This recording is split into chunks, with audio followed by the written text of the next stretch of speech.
Good morning, folks. Thank you for joining us. It's Friday teaching. So this is a recorded session, so it will be on the YouTube channel under teachings. And then the PDF that Byron uses for today's teaching will be on the website, deliverancerevolution.org. And it says deliverance training, I believe. And underneath there, it'll say Byron's teachings. And there you'll find a PDF of whatever documents that he uses. Give us a day to get that up there, a day or two. So without further ado, you all know Brother Byron. Let's spotlight him. Byron, welcome. Hey, thank you, Pastor Nate. Good morning, everyone.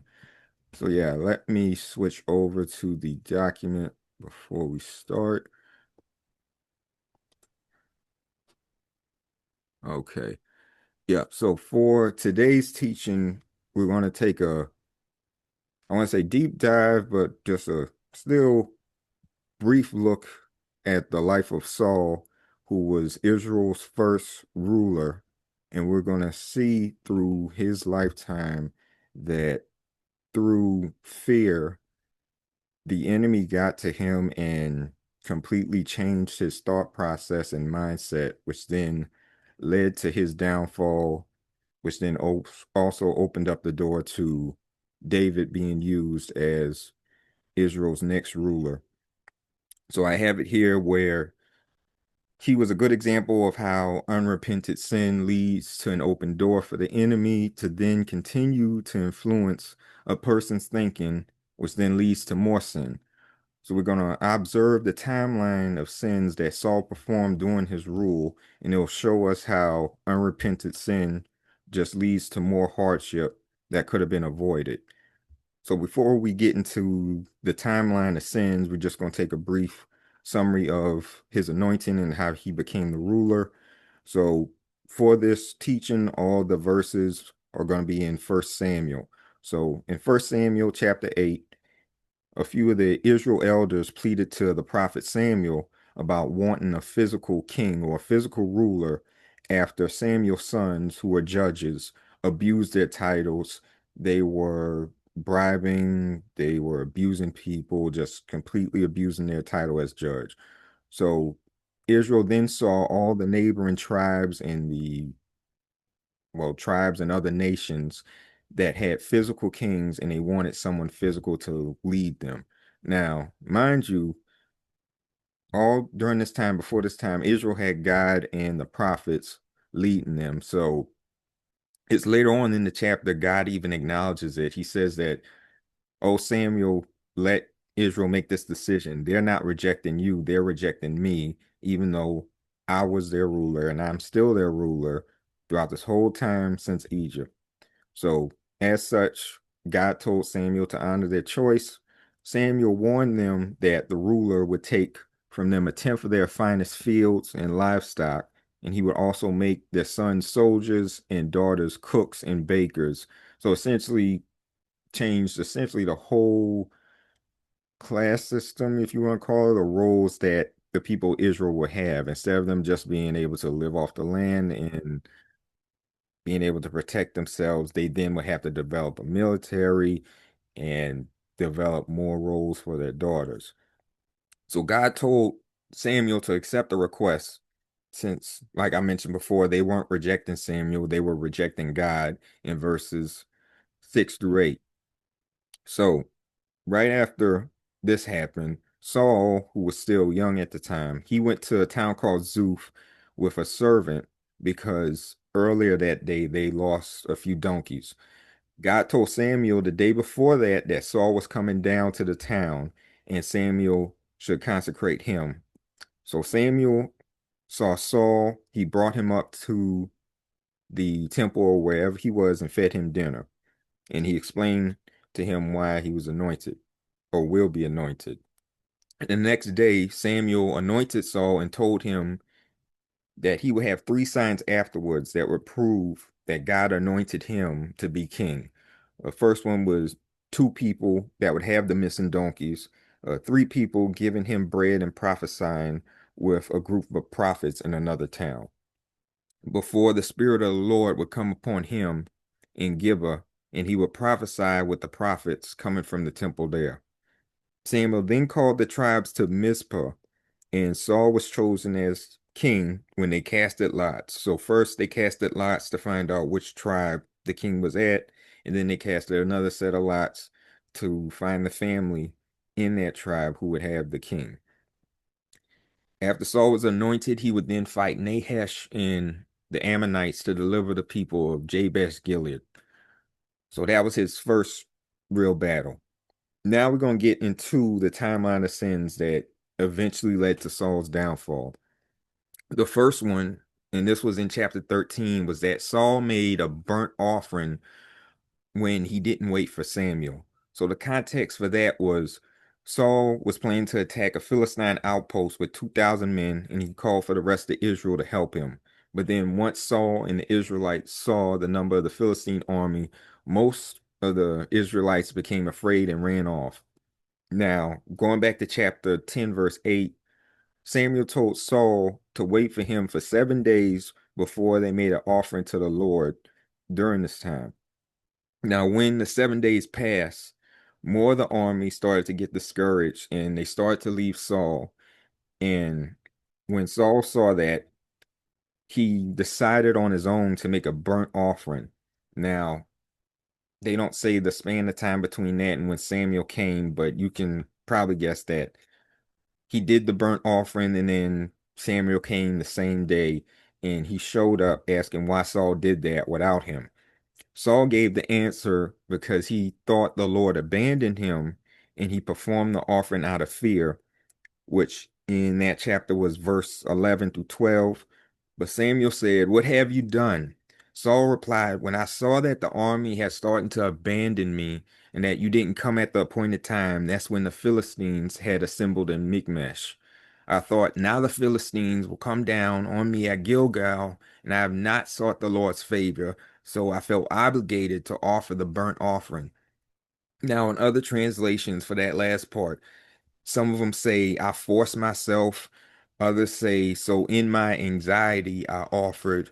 The NIV says, "I felt compelled." But either way, because of this, Samuel told Saul he disobeyed the Lord, and the Lord had already started to look for another ruler that would be loyal to him. So, verse 13 and 14, "You made a foolish choice. You have not obeyed the commandment that the Lord your God gave you. Had you done that, the Lord would have established your kingdom over Israel forever. But now your kingdom will not continue. The Lord has sought out for himself a man who is loyal to him, and the Lord has appointed him to be a leader over his people, for you have not obeyed what the Lord had commanded you." Now, during that battle, essentially Saul and the rest of the army were staying in one spot at their camp. They weren't really attacking the Philistines, possibly still out of fear. But Saul's son Jonathan and his armor bearer snuck over to the Philistines' camp through the valley and went up the side of a cliff, I think it was, and they killed 20 men. God then released fear into the Philistine camp, and then Saul beat the Philistines. So you can see here, Saul was in fear, and you could say he was in even more fear after Samuel gave him that reading. But then his son Jonathan, in the chapter, he says a few words where he's like, "I'm just going to sneak over there and do it myself. If the Philistines ask us to come over, then we know that the Lord has given us favor against the Philistines." And he proceeds to start killing those 20 men along with his armor bearer. So for the final point there, Saul failed by looking at his physical circumstance and not trusting what God through Samuel told him to do. This then cut short his reign and started the process for David to be king. For the next sin, this was in chapter 15. He didn't kill King Agag, and he took his best livestock. So with this, for the sins on the side, I label what I think the sin was. So for most of these, it's just going to be fear with another sin. So in this one, it's going to be fear with greed. So in that chapter, Samuel then told Saul that God wanted him to strike down the Amalekites for their opposition back when Israel was leaving out of Egypt and going through the different tribes. He specifically told Saul to spare nothing. So no livestock, people, or children alive when they raided that tribe. So then Saul and the army went down to the Amalekites and they slaughtered most of them, but they captured King Agag. They also then took the firstborn and livestock, cattle, and fatlings, which they thought was the best grade of livestock. So already we could see that Saul disobeyed, but we have the reasons in these next few points. God told Samuel about this, and Samuel confronted Saul about it the next day. So Saul's excuse was first that they were planning on using that livestock for offerings, but then repented and mentioned he was afraid of the army and listened to them. So in the chapter, he makes up this excuse saying that, oh, the army started picking up loot and livestock, and he was scared to confront them and tell them, slaughter everything. This is what the Lord told us to do. So Samuel's response to that was in verse 23. Then Samuel said, does the Lord take pleasure in burnt offerings and sacrifices as much as he does in obedience? Certainly obedience is better than sacrifice. Paying attention is better than the fat of rams, for rebellion is like the sin of divination, and presumption is like the evil of idolatry. Because you have rejected the Lord's orders, he has rejected you from being king. So we have it right there. Rebellion is a form of divination. Depending on your translation, it may say something else, but just from that rebellion, whether it was out of fear or greed, that would have let in more demons to torment Saul and anyone else who didn't follow God with that order. So Samuel then said that the Lord rejected Saul as being king. And just when Samuel was about to leave, Saul ran to grab his robe from the bottom of it, but it tore. And then Samuel turned around and told him, the Lord has torn the kingdom of Israel from you this day and has given it to one of your colleagues who is better than you. And then Saul then convinced Samuel to go back with him to worship the Lord. However, Samuel, when they were there, requested King Agag to be brought to him. And then Samuel killed Agag himself before leaving. And from this point, this will be the last time Samuel would actually talk to Saul before his death. So for the last point here, Saul failed here by listening to his army, or in this case, the world, or the world's opinion, instead of following the command given to him by God via Samuel. So it's to remember here that there were multiple times in the past, if you look back, say in Exodus and the stories afterwards, where God told the Israelites to wipe out an entire nation because of their idolatry or some other sin, or perhaps to avoid the Israelites being exposed to pagan worship and the items the tribes had. So instead, Saul saw greed via the livestock and potential leverage and pride over keeping King Agag alive instead of following God's orders. The next sin was jealousy towards David after David killed Goliath. This one was fear, jealousy, hate. We know the story of David versus Goliath, but for this point, we're going to look at it from the point of Saul. So eventually God told Samuel to go to Bethlehem to anoint the next king from one of Jesse's sons. As we know the story, Jesse had multiple sons. He went through all of them. Samuel tried to anoint all of them. God told him, no, it's not any of these. Ask Jesse if he has one other son. Jesse told Samuel, David is out in the field. He's my other son. Bring him in. And that's when God told Samuel about David. Now, during this time, a demon came into Saul that tormented him, and he requested someone to play a lyre. David found favor with Saul during that time, since playing the lyre removed the demon, and David became his servant and found favor with Saul. Now, the Philistines' army made a camp in the valley of Elzah, and their champion Goliath challenged Israel for 40 days. Saul and his army were afraid and didn't challenge him. Now, that's the one context that people don't realize with the whole passage, is that the Philistines' army were there for 40 days Goliath came down every day in that valley and challenged Israel, cursed God, whatever else he said. And he challenged them saying, if you bring a champion here and he beats me, we'll serve you. But if I beat that champion, then Israel has to serve us. He said that for 40 days straight, and not Saul or anyone else in that army tried to challenge him, because some research tries to say that Goliath was almost 7 feet. So physically, they were afraid of him. But no one challenged him for 40 days until David was going back and forth between Bethlehem and the camp. And he noticed Goliath was shouting his obscenities or cursing Israel and God. So he came back to the camp. He showed bravery by telling Saul that he would be the one to kill Goliath.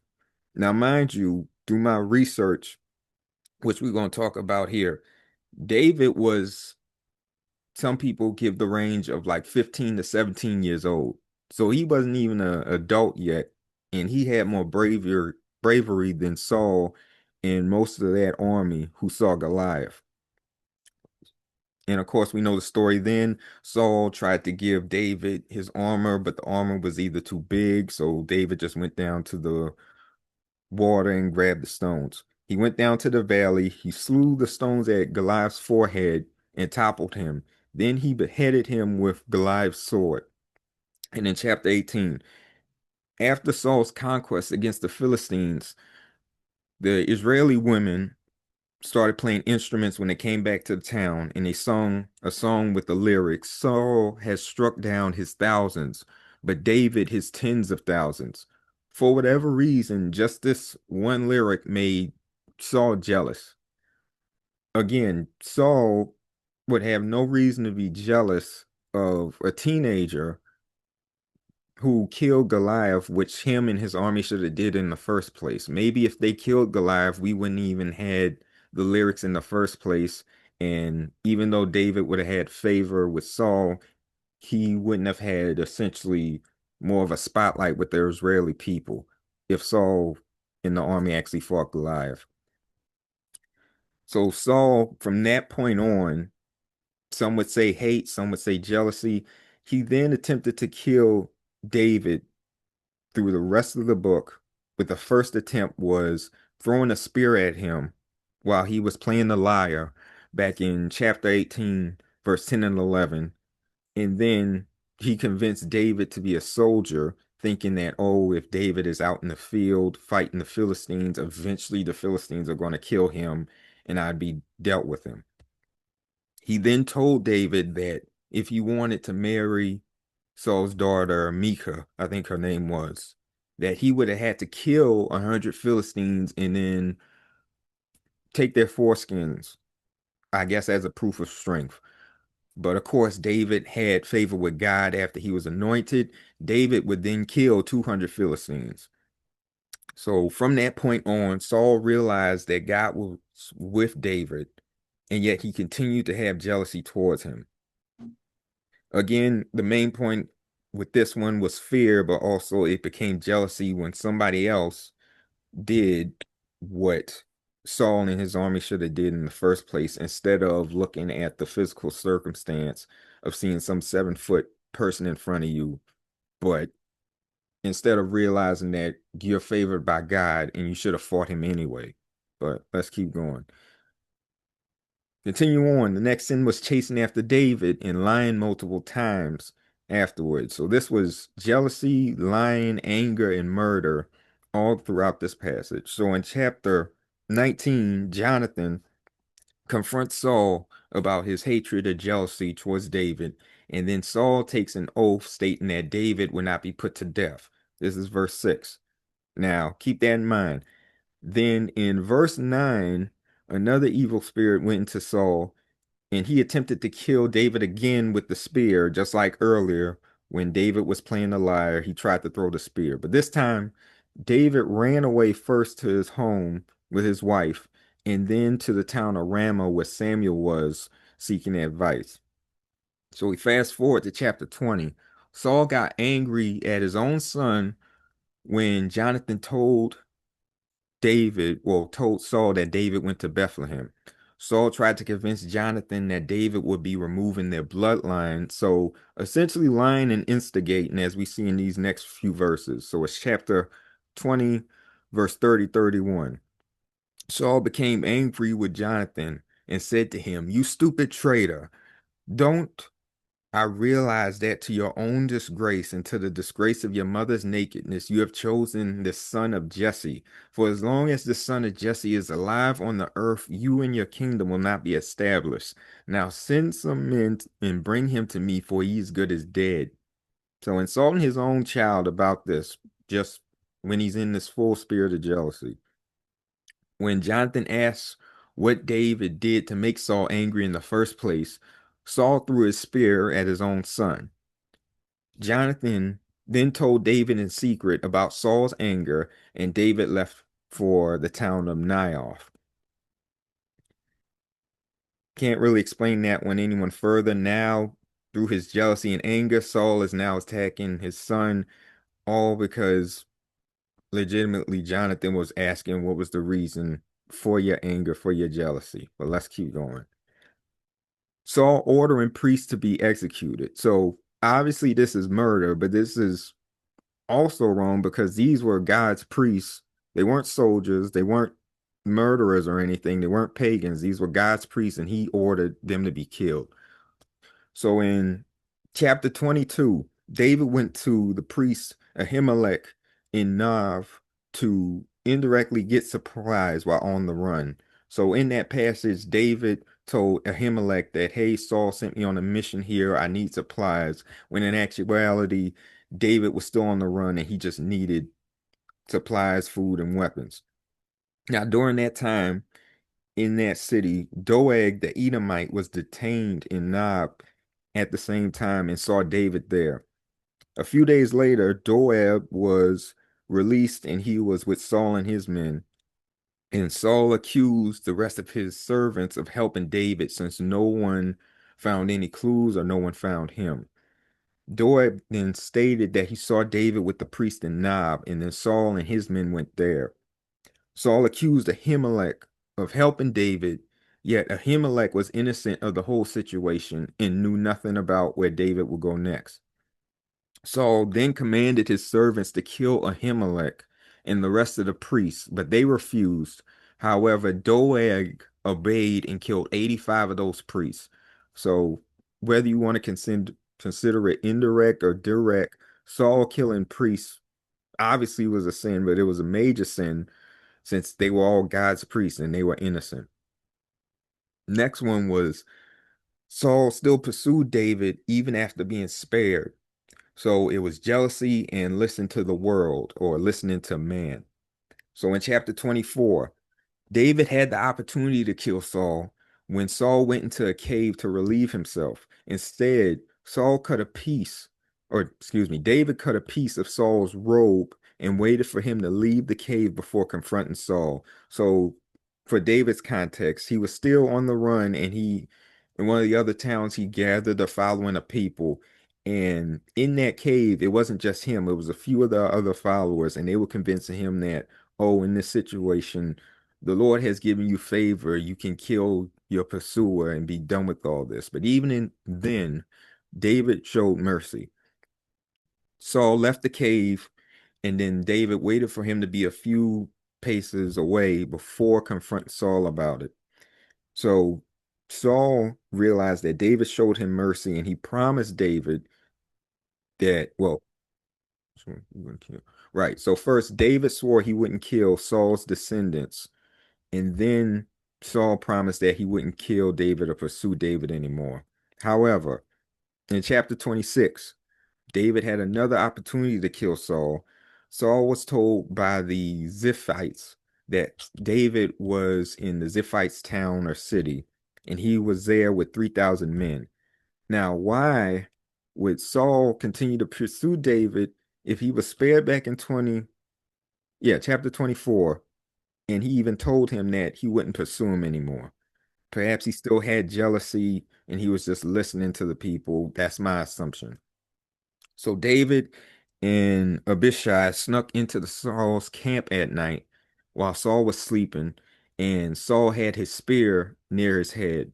David refused Abishai's advice to kill Saul and instead took the spear and the jug of water. So then David went over to a hill nearby and called for Abner to summon Saul. Saul then confessed that he was wrong in listening to the men and swore David would be spared. Now, this would be the last time David and Saul would see each other. However, David still remained on the run because he didn't fully believe Saul would stop pursuing him. So from here, it was jealousy, listening to men. You can even say lying, since he broke his promise back in chapter 24 originally. And for these final two, we have the first one, finding a medium when he feared the Philistines. So we're still on the sin of fear, but we also have unbelief in witchcraft. So with this one, we see a good example of how one sin without repenting about it could then lead to more sin. In chapter 28, the Philistines made an army and they camped over in the town of Shunem. Saul brought his army to Gilboa and saw the number of Philistines again. Again, he became afraid at the number of Philistines and decided to find a medium since he thought his prayers weren't being answered. So we can add on here, there is unbelief. Previously, Saul removed all the witches, the mediums, or magicians from most towns of Israel, but one of his servants stated that there was one in Endor. So Saul disguised himself and went there to summon Samuel so he could get advice from him. So you can consider this one even necromancy, but we're going to see what's going to happen here. Samuel's spirit appeared and told Saul that since he didn't obey God during the attack on the Amalekites, way back in the earlier chapters, as we saw, Samuel's prophecy would come to pass and Israel would be handed over to the Philistines. So in verse 16 19 through 19, Samuel said, "Why are you asking me now that the Lord has turned away from you and has become your enemy? The Lord has done exactly as I prophesied. The Lord has torn the kingdom from your hand and has given it to your neighbor David. Since you did not obey the Lord and did not carry out his fierce anger against the Amalekites, the Lord has done this thing to you today. The Lord will hand you and Israel over to the Philistines. Tomorrow you and your sons will be with me, as in dead. The Lord will also hand the army of Israel over to the Philistines." Saul made his situation worse by going to that medium instead of accepting the prophecy Samuel told him after he failed to wipe out the Amalekites. And then finally, Saul killed himself in the preceding battle instead of fighting to the end. So again, fear. In chapter 31, the Philistines were winning the battle, and Saul's sons, Jonathan, Abinadab, and Malchi-Shua, were all killed. Archers saw Saul and they wounded him. Saul then told his armor bearer to kill him because he was afraid of being captured and tortured by the Philistines. When the armor bearer refused, Saul fell on his sword and died. His armor bearer did the same.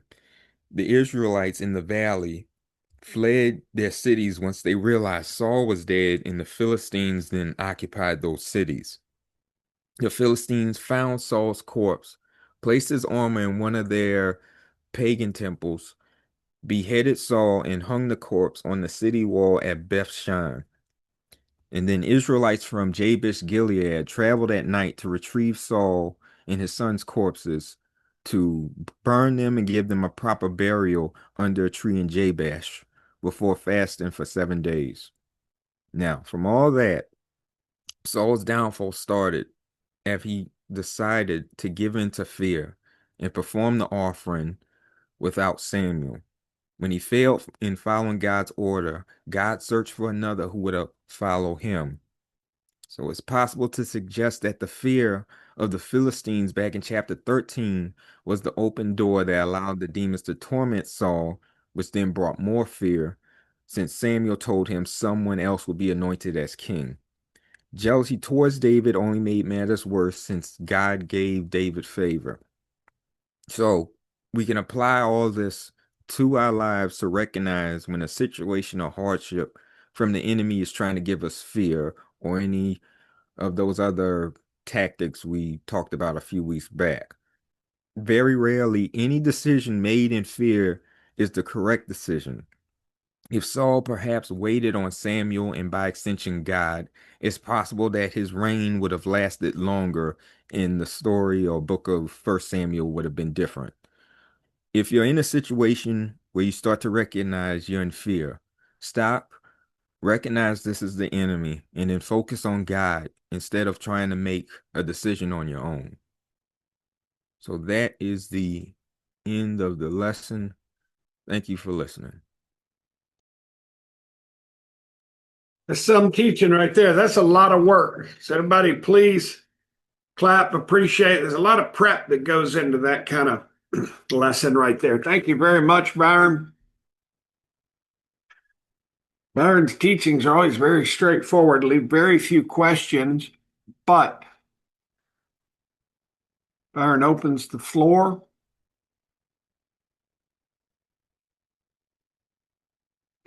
Yeshua, I think, had a question in the text, the chat. See, I can check back on that chapter, but I think he told them not to spare like any of the Amalekites. But yeah, I could check that. Every single woman, child, man, everybody, wipe them off the face of the earth. I wish Kenny was here. This would be good for him. Is Kenny here?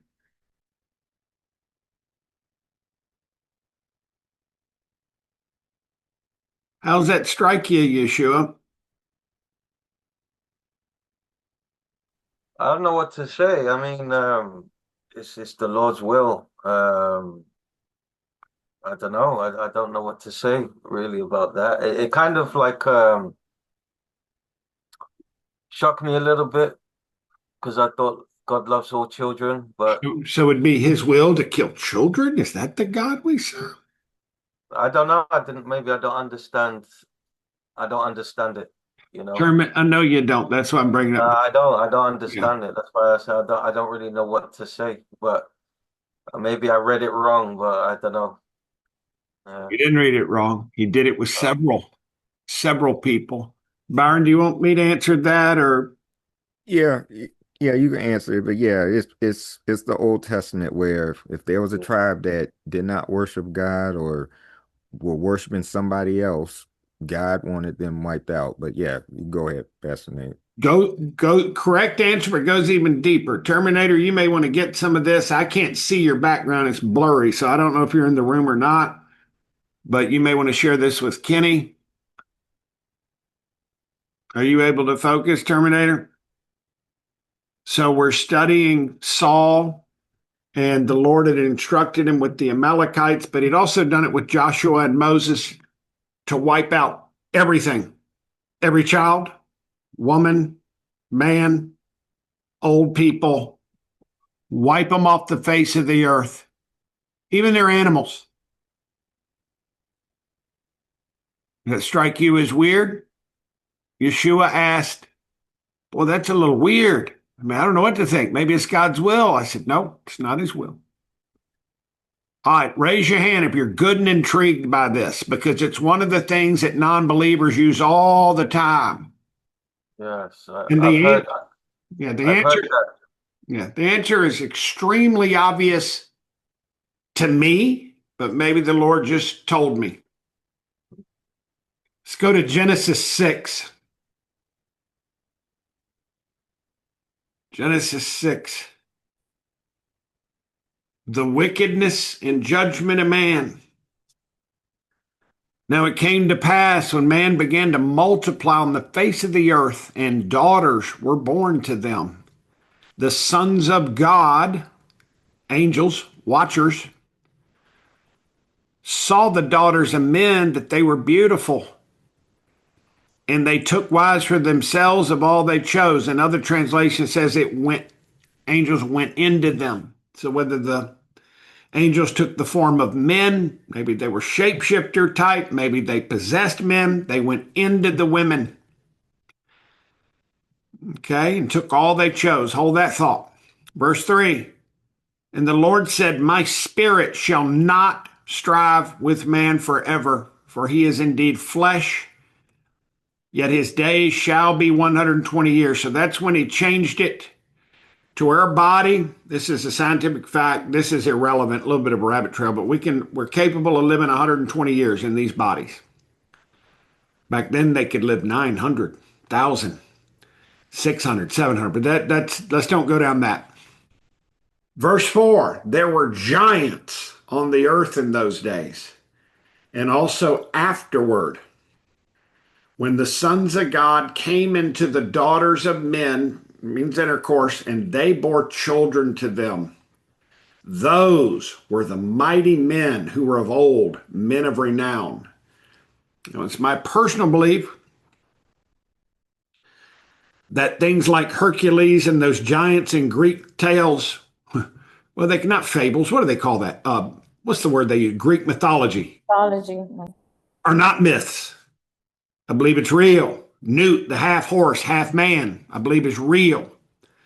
These angels polluted man's DNA in our bloodline, answering the question on how tall was Goliath.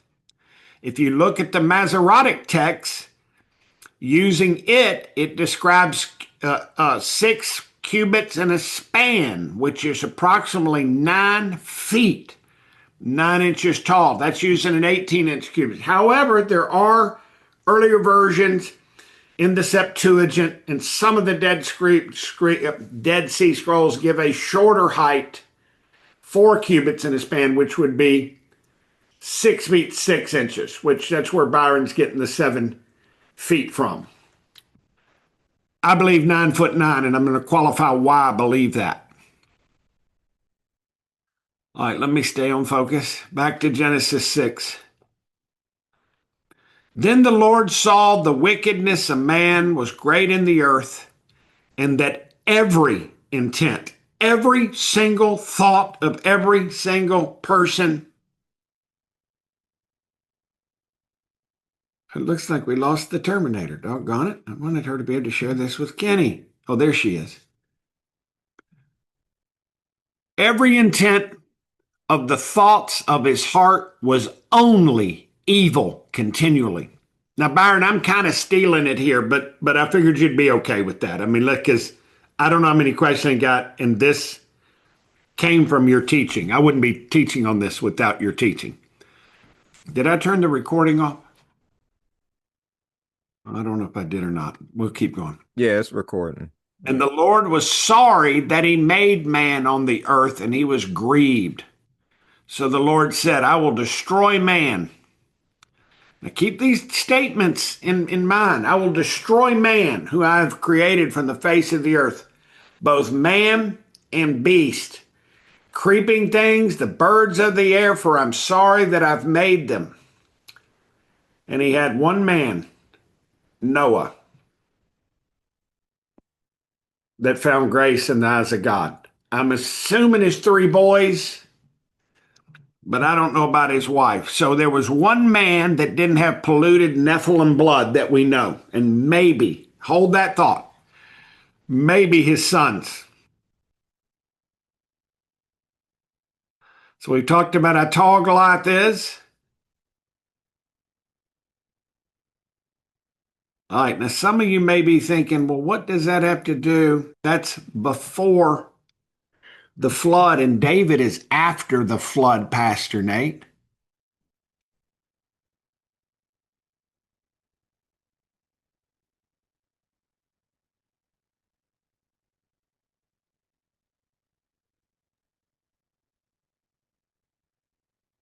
Verse 4. His disobedience.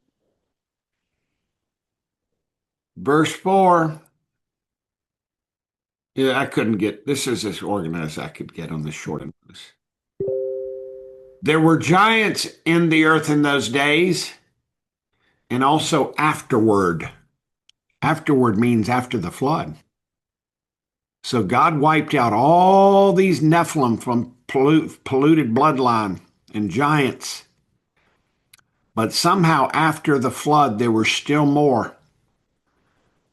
To continue man's line, God had to do what? Give Noah's boys some wives. We can only speculate or make the assumption they had Nephilim bloodline, and that went to certain groups, like the Amalekites and others. That's why Hannah's going, my goodness, I never thought. I know you didn't, and that's what you got me here for, Hannah. Amen. I'm just teasing for those recording a video. All right. How do you know all that, Pastor Nate? You're reaching. No, I'm not. Tells me in the Bible. Watch this.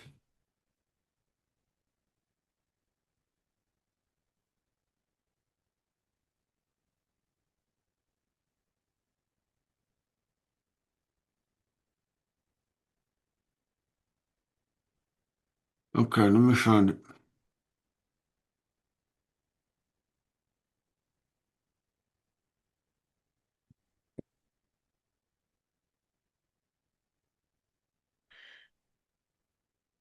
I had it all pulled. I'm sorry. Bible verse where Goliath's brothers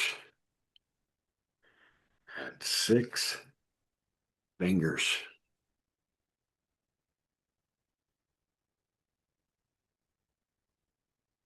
Oh, I already had it pulled. Here's my proof. It's in Chronicles and it's in 2 Samuel in 2 places. Follow me, Yeshua. Yet again, there was war at Gath, where there was a man of great stature who had 6 fingers on each hand and 6 toes on each foot, 24 digits in total. And he was also born to the giant. It's one of Goliath's brothers. So the Goliath had Nephilim blood, because they had Nephilim, the distinct markation about him was 6 fingers and 6 toes. Now remember, they found some as tall as 24 feet, 36 feet. I'm talking about huge. But this is well after the flood. The Amalekites had giants. There was Nephilim blood in those giants, in those, what, Yeshua? Children. That's why they go to the next one. And God said, take the women, but don't breed with them. Take the children, make them servants. And God had strict rules about how the Israelites would make servants. I'm not using the word slave, servants of people. You can have their sheep, but then the next one, wipe them off the face of the earth. And they even, in some cases, like at Jericho, because they had skulls built in the wall of Jericho, they were burning their children to Moloch. When they wiped out Jericho, God had a certain ritual of how the Israelites were to wash their hands. Why? They had to be quarantined for 7 days. Why? Because it contained Nephilim blood. And he is the living God. He does not explain to Joshua or Saul or David or Byron or Pastor Nate why he tells him to do stuff. He tells you, and you're obedient, and you do it. And when you don't, there's consequence. Remember, later on, they get to this was before this with, no, that was Moses. So that would be, shows them the promised land, and the 2 come back. 10 of them come back, say, we can't do this. There's giants. We're like grasshoppers to them all through the land of Canaan. So we know that Nephilim survived. The Anunnaki survived after the flood. So there was polluted blood. Remember, they corrupted his DNA. That's why you have this half head, Baphomet, has a goat head and a man's body, polluted the DNA. They made all kinds of things. And people of near-death experience have been to some of the bottom parts of hell. So there's creatures that would blow your mind. Where do you think they came from? Polluting and perverting God's DNA. That's why he said, and he was grieved in his heart, I regret making man. So before We think our God is horrible and awful. I mean, no offense to Yeshua, but people who think God are mean and bad, I'm just going to be frank, just simply don't know the Word of God. And that's why you go to schools like Kaneo and come to ministries like this that will teach you teach you the Word of God. Because on the surface, it seems weird. Anyway, I hope that helped. Any other questions for Brother Byron? Like I said, I didn't want to steal it, but it ties right in to what Byron taught today. Hello, Pastor Nick. I will come in a little. Brother Joshua, I know you are concerned that whether God is a wicked God or why he wiped out the Amalekite. But one thing I wanted you to... If you are anywhere in the world and need healing or deliverance through Jesus Christ, Pastor Nate Thompson and the team at Deliverance Revolution Ministries can help you without cost, just like Jesus said. Freely you have received, freely give. Contact us for online prayer, healing and deliverance. Stop suffering. You don't have to die prematurely. Stop putting up with demonic oppression. Come to Jesus, he heals, he delivers today. He wants your heart. We love you, and Jesus love you even more.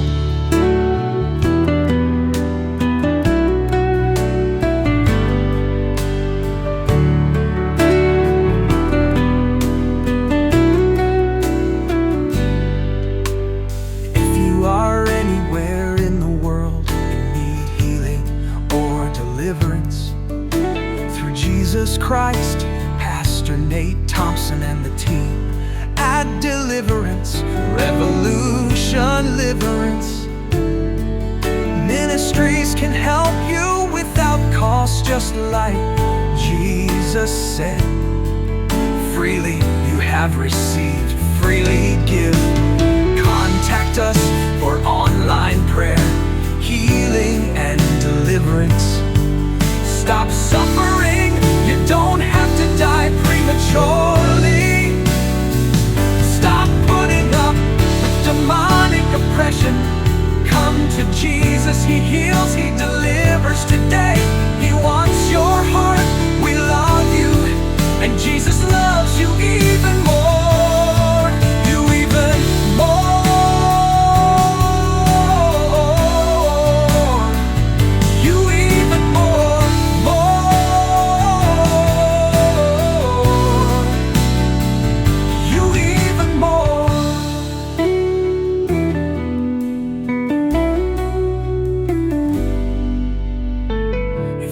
Anywhere in the world and need healing or deliverance through Jesus Christ, Pastor Nate Thompson and the team at Deliverance Revolution Ministries can help you without cost, just like Jesus said. Freely you have received, freely give. Contact us for online prayer, healing and deliverance.